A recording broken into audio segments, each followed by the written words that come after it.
Exams. I don't like it. I avoid.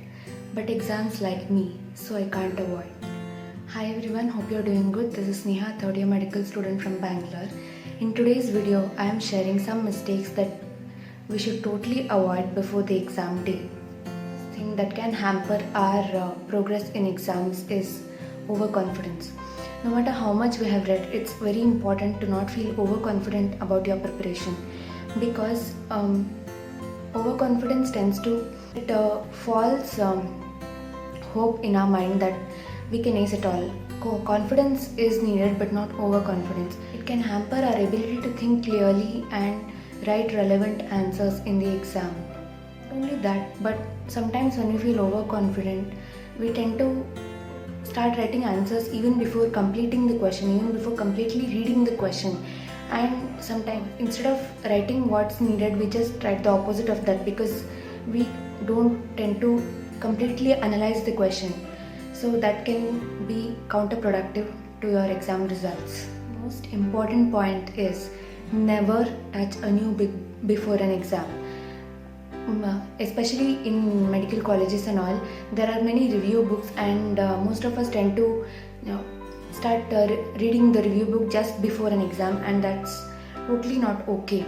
It's okay to just refer the review books for some points where we tend to have a doubt, but leaving the book that we have read the entire year and taking up a new book just before the exam for the sake of going with the tribe is not okay.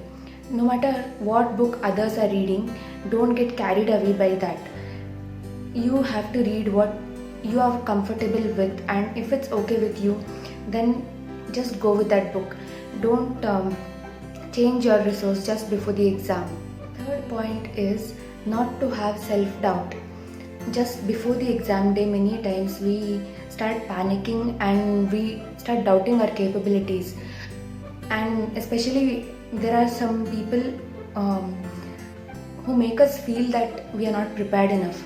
So avoid talking to such people just before the exam. Maybe some of your classmates who make you feel so by asking all the rare questions and making you feel unprepared for the exam. So trust your instincts, trust your preparation. You have been reading the whole year for this one paper, so just don't get carried away. The next point is identify the questions that are meant to be skipped. This point is especially for the MCQ exams. The examiners tend to add in some bouncer questions which are meant to be skipped. They are added just in the starting of the paper or in between the easy questions, just to break our morale down or to confuse us, or they tend to do is they tend to absorb a lot of our time and energy.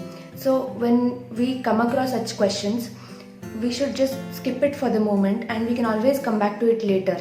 But if we start solving that question at that point itself, then we get carried away by that question, and it takes up a lot of time, and there's no guarantee that we'll get correct answer because some questions are like that.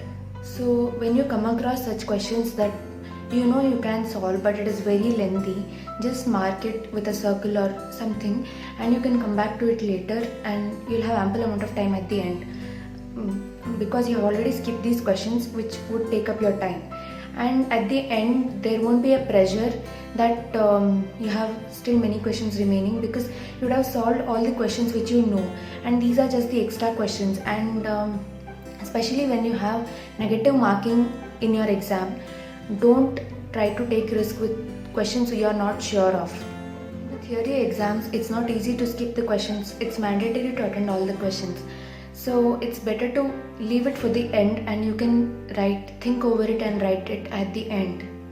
And that way you will be saving a lot of your time, and you can focus on what you have been confident of and what you know properly. Know what to revise and what not to revise before the exam. One can't read the entire book just before the exam day. It's very hectic and it's not practically possible. So there are certain important topics which you don't wish to skip. So you have to mark that and ensure that you read it thoroughly before going to the exam, and there are certain less important topics or certain topics that have never been asked in your boards, so you can skip it, or you can just go through it without reading it or without investing more time on it. Last point is not to feel FOMO or fear of missing out. The thing is, as I said about trusting your resources, when we see someone else reading from certain other books, we feel that, oh, they are ahead of us, they are preparing from many resources. There might be some points in other book that is not present in the book we are reading, and we tend to refer everything just before the exam, and that's not going to help us. Take one resource and trust it fully and prepare from that. And almost all books on a particular subject have the same content. There might be a few extra points here and there, but that's not worth if you try to read everything just before the exam to get rid of the FOMO. That FOMO is never going to go away even if you read 2 books. There will be a third book that you can't finish it and you will still have FOMO. So it's better to stick to your trusted resources and prepare from it. So I hope this video was of some value to you, and do let me know which of these mistakes you have been doing just before your exam day. Until next time, take care.